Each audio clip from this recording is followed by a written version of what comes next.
अस्सलामुअलैकुम। कैसे हैं आप सब लोग? उम्मीद करती हैं सब ठीक होंगे और अल्लाह पाक सबको खुश रखे, आबाद रखे, अपने अपने घरों में महफूज रखे, आमीन। और जैसे कि आज आप सब जानते हैं, आज हफ्ता है, हफ्ते वाले दिन हमारे घर होती है महफिल।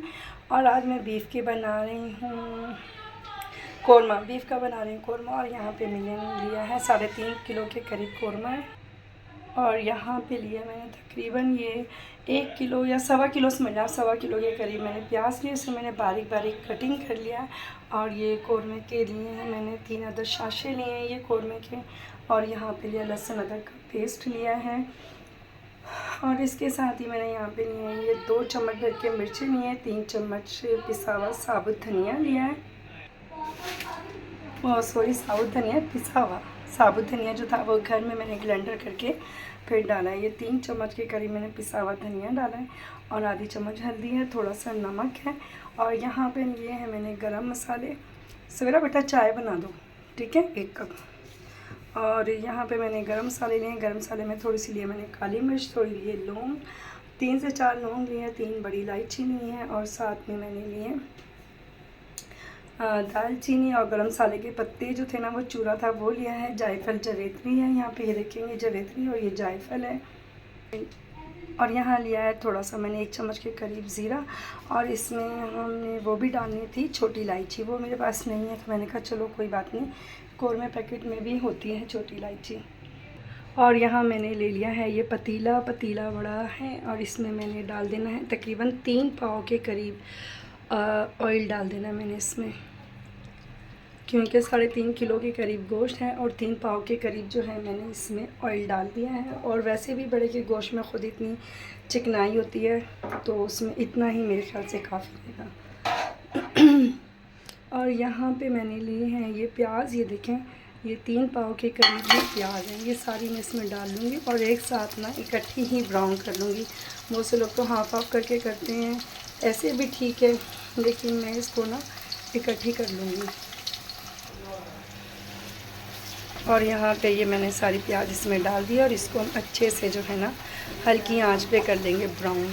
ज़्यादा तेज़ आंच नहीं करनी, ज़्यादा तेज़ आंच पे करने से क्या होता है कि प्याज जो है ना एकदम परफेक्ट गोल्डन कलर नहीं आता, तो वो कहीं से जल जाती है कहीं कुछ। तो ये हल्की सी नरम होगी, हल्की आंच पे जब गोल्डन होगी तो बहुत ही खूबसूरत इसका कलर आएगा। कौरमे में सबसे मेन चीज़ होती है प्याज का जो कलर है ना वो परफेक्ट गोल्डन आना चाहिए। अगर थोड़ा सा भी डार्क कलर हो जाता है तो कौरमा जो है ना ब्लैक ब्लैक सा हो जाता है। तो इसमें सबसे ज़्यादा जो है ना अच्छी प्याज को अच्छे से खड़े के सही से मतलब कर परफेक्ट गोल्डन कलर करना चाहिए इसका। और सॉरी मैं यहाँ ये दिखाना भूल गई थी आपको, ये दही तकरीबन 3 पाव के करीब मैंने दही ली है। और ये 3 पाव के करीब दही है, तो ये इसमें जो है ना मतलब कि 3.5 किलो गोश्त में 3 पाव दही बिल्कुल सही रहेगी। और प्याज भी मैंने 3 पाव के करीब ही डाली है। तो और ये 3 हैं कौरमे के पैकेट, इन्हें भी खोल के मैं इसी ट्रे में डाल लूँगी ताकि जो मसाले एक साथ हों। फिर ऐसा होता है कि अक्सर भूल जाते हैं। और ये हैं 3 पैकेट और ये मैं आपके सामने ही इसको अभी इसमें खाली कर लूँगी तीनों पैकेट को। घर के भी मसाले जो है ना बहुत ज़बरदस्त होते हैं कि मतलब जायफल जैत्री ये चीज़ें ना कूट कर डालें। मैंने सिर्फ ये 1 किलो के हिसाब से 1 पैकेट रखा है, बाकी मैं थोड़े जो है ना घर के मसाले भी इसमें ऐड करूँगी। जायफल जैत्री, छोटी इलायची, बड़ी इलायची कूट करना वो इसमें बहुत मज़े की लगती है। यहाँ ये मैंने तीनों पैकेट इसमें डाल लिए हैं। और यहाँ ये देखें सारे पैकेट मैंने इसमें डाल लिए हैं। और प्याज देखें, प्याज को भी हमने जो है ना मुसलसल हिलाते रहना है हल्की आंच पे कि कहीं किनारों से ये रेड जैसे हो जाती है ना, तो मतलब हर जगह से इक्वल हो, इसको बराबर चलाते रहना है प्याज को। ये देखिए मुसलसल मुझे काफ़ी देर हो गई है इसको चलाते हुए, लेकिन अभी तक ये जो है ना गोल्डन नहीं हुई है। जैसे ही गोल्डन होती है तो फिर मैं आपको दिखाती हूँ, इसे गोल्डन करने में थोड़ा टाइम लगेगा। तो जैसे ही गोल्डन होती है फिर मैं आपकी खिदमत में फिर से हाजिर होती हूँ। और यहाँ ये देखिए मेरी जो प्याज है ना अच्छे से गोल्डन हो चुकी है, आपको अगर नज़र आए तो ये देखिए, ठीक है। बस इतनी ही गोल्डन, जब मैं निकालूंगी इसमें थोड़ा सा और कलर हो जाएगा, मैं आपको दिखाती हूँ फिर। तो यहाँ ये देखिए मेरी प्याज जो है बिल्कुल गोल्डन गोल्डन सी हो चुकी है। कैमरे में कुछ थोड़ा सा डार्क कलर आ रहा है, वैसे ये बिल्कुल अच्छी से गोल्डन हुई है। और यहाँ हमारे पास है गोश्त और ये कुछ मसाले हैं जो मैंने आपको दिखाए थे। ये देखें, अब ये सारे मसाले जो है मैं इसमें ऐड कर दूँगी। ये देखें सारे मसाले जो हैं इसमें से सिर्फ मैंने जो है ना, सॉरी एक मिनट में आपको बताऊँ, इसमें से सिर्फ मैंने जो है ना जायफल और जवैत्री निकालनी है, बाकी चीज़ें इसमें ऐड कर दूँगी। सॉरी, देखिए मैं आपको दिखाना भूल गई थी, यहाँ जायफल जवेत्री, और ये जवेत्री है, जायफल है, और जो बड़ी इलायची होती है उसके सीड ये मैंने निकाल लिए हैं, और छोटी इलायची हो उसके भी सीड निकालने हैं, और जो उसका छिलका होता है वो हम शुरू में तड़के में डाल देंगे। और देखिए यहाँ पे ये जायफल जवेत्री निकाल लिए, और ये बड़ी इलायची के जो छिलके हैं सिर्फ वो हैं, और बाकी सारे जो मसाले थे वो मैं इसमें डाल दूँगी। और यहाँ पे मैंने डाल दिया है इसके अंदर जो है ना, मैंने ये देखें मसाले मैंने डाल दिए इसके अंदर। इसको हल्का सा हम चटका लेंगे थोड़ा सा करने के बाद, फिर मैं इसमें गोश्त जो है ना वो ऐड कर दूँगी, ठीक है।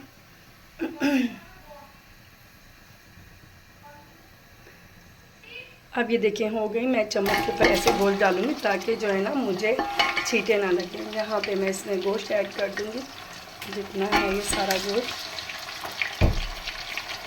ये मैं बनाती हूँ हर हफ्ते को, मतलब कि हमारे ना घर यहाँ पे लंगर बनता है मेथी का, लेकिन ये कभी कोरमा, कभी बिरयानी, कभी स्टू, कभी निहारी, बस ये 5-6 चीज़ें हैं जो ज़्यादा लाइक की जाती हैं। इसके अलावा कोई और रेसिपी अगर मैं बोलती भी हूँ ना कि बना दूँ तो नहीं, वो नहीं थे। और यहाँ पर हम देखें सारा गोश्त इसमें है ना ऐड कर देंगे। गोश्त जो था मैंने बहुत अच्छे से वॉश करके और इसको टोकरी में रख दिया था। हाँ देखिए मैंने अच्छे से वॉश करके रख दिया था, तो इसका जो होता है पानी निकल जाता है। हाँ ये देखिए लहसुन जो था इसका वो भी अच्छे से इसमें पक चुका है। और अब मैं इसमें मसाले ऐड कर दूँगी जो कि मैंने आपको दिखाए थे मसाले। ये देखिए ये है, इसमें पिसा हुआ धनिया है 3 चम्मच, 2 चम्मच लाल मिर्ची है, आधा चम्मच हल्दी है, और 3 ये चम्मच जो है कौरमे मसाले के पैकेट हैं, ठीक है। ये मैं इसमें ऐड कर दूँगी, और इसमें ऐड करने के बाद इसको हम थोड़ा सा मिक्स कर देंगे। इसमें पानी इसमें डालने की ज़रूरत नहीं, ऑलरेडी इसके अंदर बहुत पानी है जो कि गोश्त ने छोड़ दिया है पानी, देखें आप।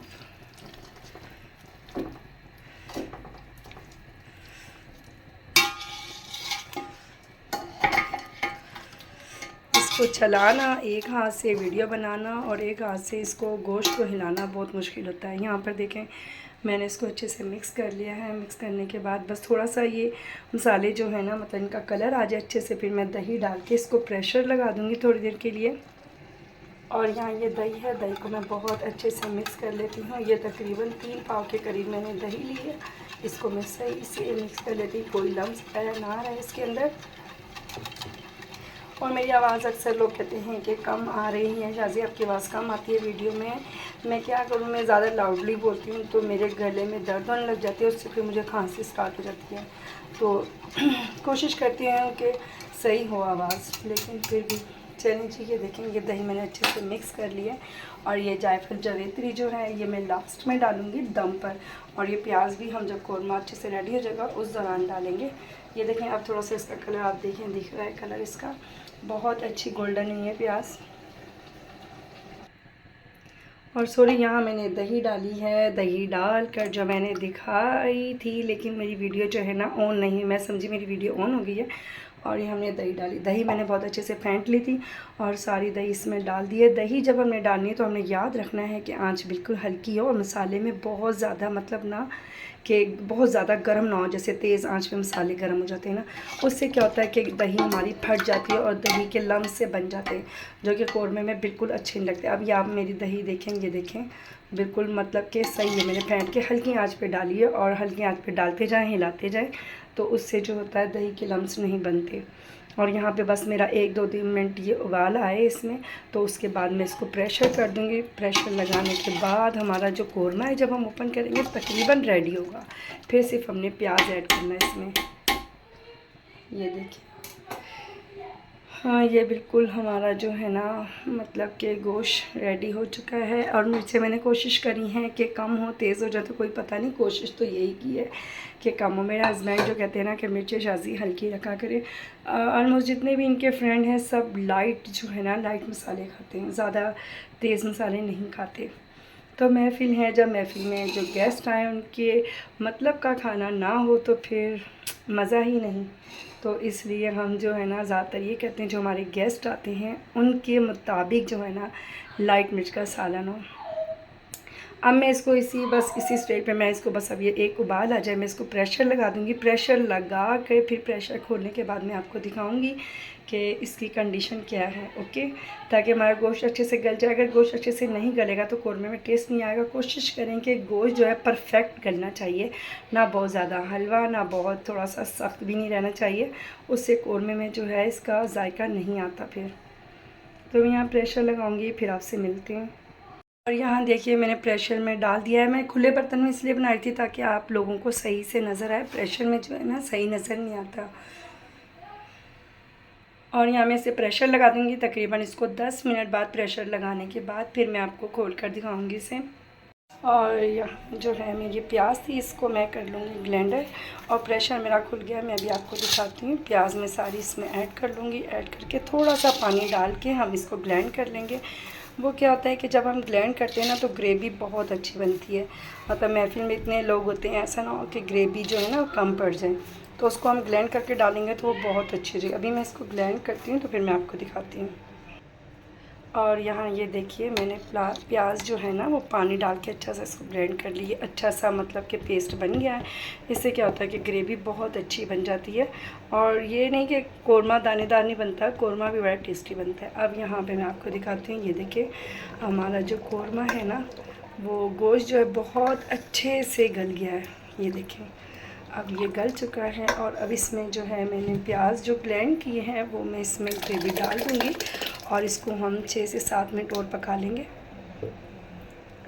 फिर आप देखिएगा इसमें इतनी अच्छी खुशबू आएगी। और इसका मसाला भी जो है ना अभी भी आप देख लें, ये इसमें मसाला सही बन गया है। और मैं इसको ये जग भी थोड़ा सा मतलब कि पानी डाल के इसको इसमें डाल दूँ, फिर दिखाती हूँ आपको। और ये है जायफल चौथरी और बड़ी इलायची के सीड, इनको मैं पीस लेती हूँ। ये सिर्फ हमने दम पे डालना है, बारीक अदरक और ये बस या। और ये देखें यहाँ पे मैंने जो जायफल जो थी बड़े सीड थे वो बड़ी इलायची के वो मैंने पीस लिए हैं। यहाँ मैंने बारीक बारीक सा अदरक काट लिया है। ये भी मेरा रेडी हो गया। बस अब हम ये चीज़ें जो है ना इसके अंदर ऐड कर देंगे। ये देखें ये मैं इससे इतनी अच्छी यकीन करें खुशबू आती है ना जायफल चौथरी की, बहुत अच्छी खुशबू आती है। और ये लहसुन अदरक है ये भी हम इसमें ऐड कर देंगे।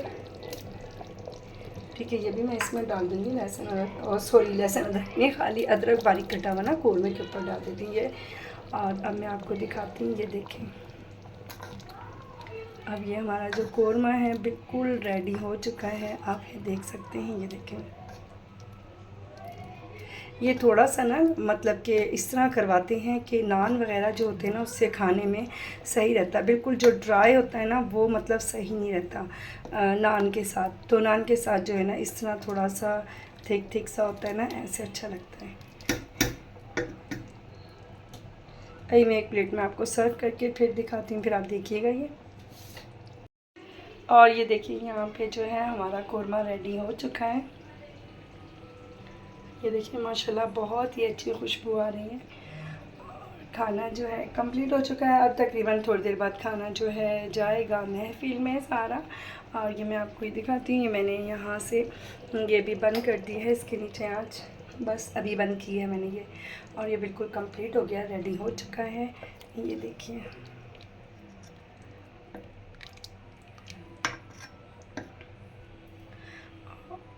और इसके साथ ही मैं इजाज़त चाहूँगी। दुआओं में याद रखिएगा अपना, बहुत सा ख्याल रखिएगा। और सबका बहुत बहुत शुक्रिया, मुझे सपोर्ट करते हैं, थैंक यू सो मच। और इसी तरह प्लीज़ सपोर्ट करते रहिएगा। अल्लाह हाफिज़।